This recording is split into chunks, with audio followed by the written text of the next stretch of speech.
So in this module, we're going to help you identify which level of dysfunction that you are at when we're talking about that HPA axis. So hopefully by this time, you're starting to realize that most of your symptoms will somehow be involved in this hormone pathway.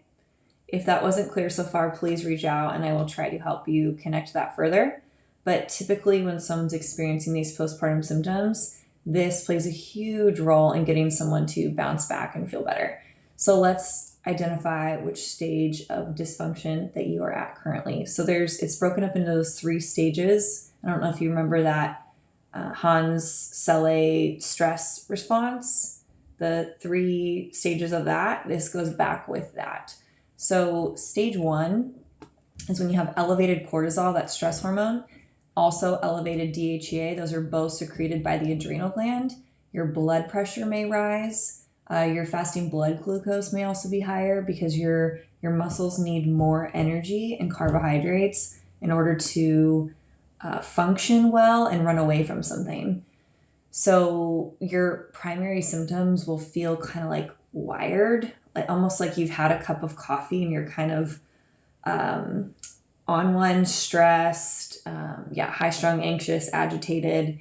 Maybe your sleep is suffering. This is typically because your cortisol is so high, you're not able to settle down at night when it should naturally be lower.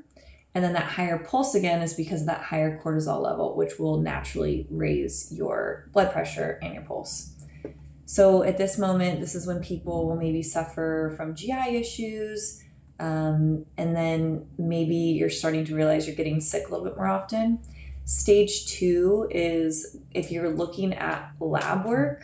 So same with stage 1, that's if you're actually getting labs done or like a Dutch hormone panel done, you would see elevated cortisol, elevated DHEA, etc. And then same with these lab parameters for stage 2, your IL-6, interleukin 6, and CRP, which are inflammatory markers, will also be elevated.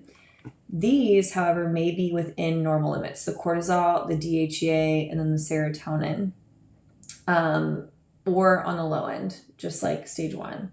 The reason that those can be within normal limits is because at this point, your body is trying to adapt like it does to anything to the high amount of stress that is going on. So stage 1 is that initial startle reaction. And then stage 2 is when you're getting into the phase where you've, let's say you have a deadline for work and then your boss is telling you need to change this, this, and this. Then all of a sudden you have something else going on in your life. Basically, the levels of stress haven't been able to come down, which as a new mom, you're probably more stuck in this stage 2, right? Or possibly stage 3, which we'll talk about in a second.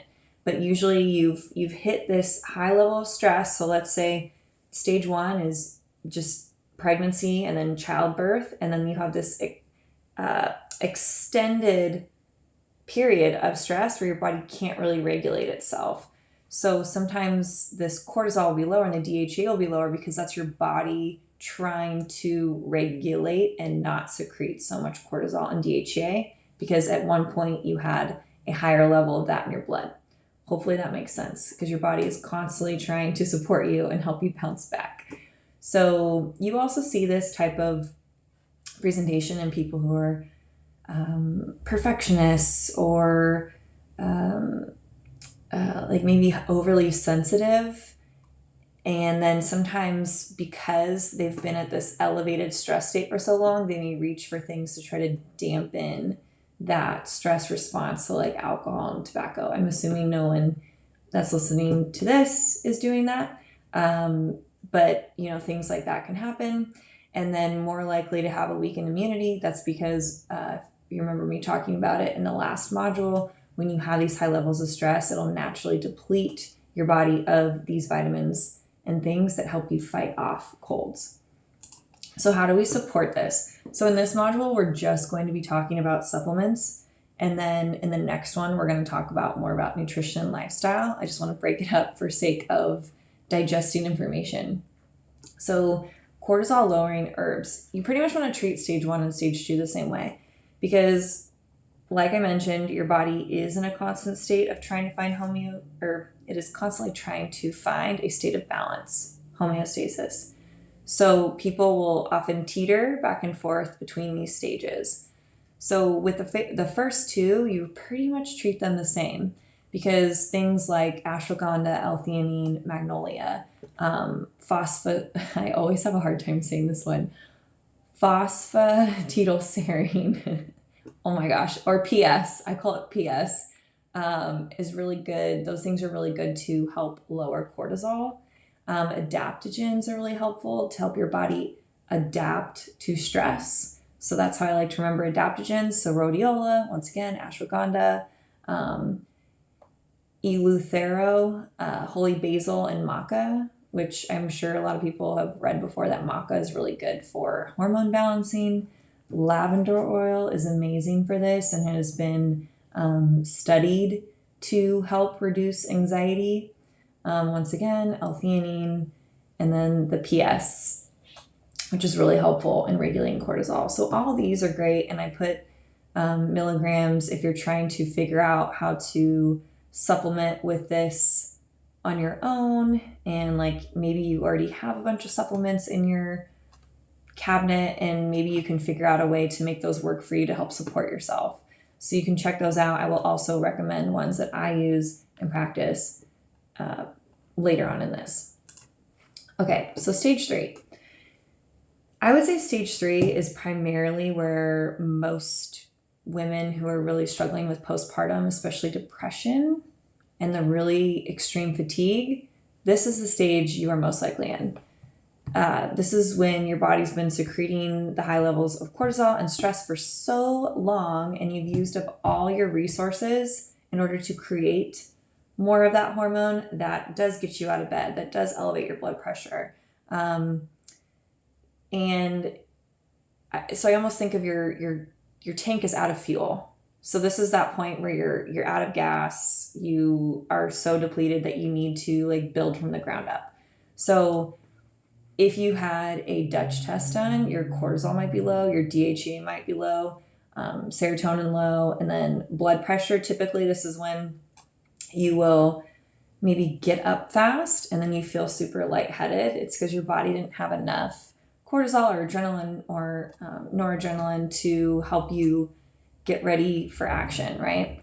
So these are the moms that don't want to get out of bed. Maybe they feel no connection to their baby, just really disconnected from everything around you, and this is depression. Sometimes you don't have to be quite in that state. I have had moms who I think are so depleted and maybe go more off of the symptoms of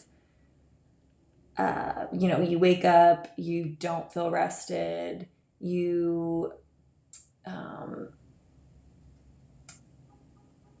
pretty much just flatlined all day.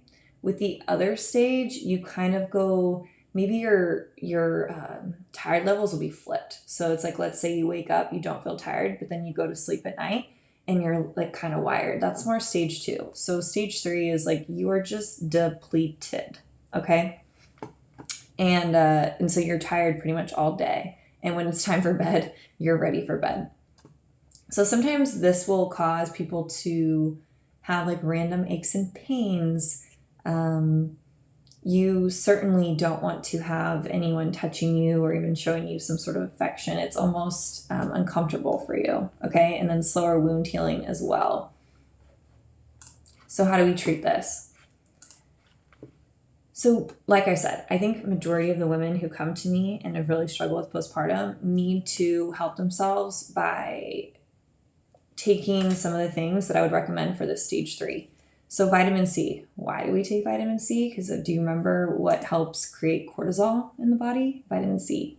Your adrenal glands store the most amount of vitamin C in your body. So we want to replenish. We're trying to think, how can I fill the gas tank back up and help my body bounce back? So this is where I want to highlight additional considerations. Adrenal glandular extracts, because that is what you need in order to rebuild at a certain stage of the game. It's the equivalent of how Organ meats have become kind of popular, or people consuming liver to feel better. They're essentially consuming a glandular from like an animal, because that tissue can help their body recover and rebuild. So a lot of people's livers are damaged. So that's why the liver supplementation has become so popular. If you don't know what I'm talking about, just Google that.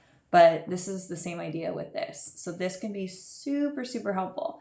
And I would say at minimum, you want to be taking these types of things for at least 2 to 3 months, sometimes way longer. I've had moms that have needed to take glandular support for over a year. You will know if you're starting to get better by, am I feeling flatlined all day? Am I starting to exhibit more of the symptoms from like stage 1 or stage 2, right? And we'll talk again further, but you can take supplements for both categories. You just want to make sure you're getting this glandular support if you're at that super depleted stage.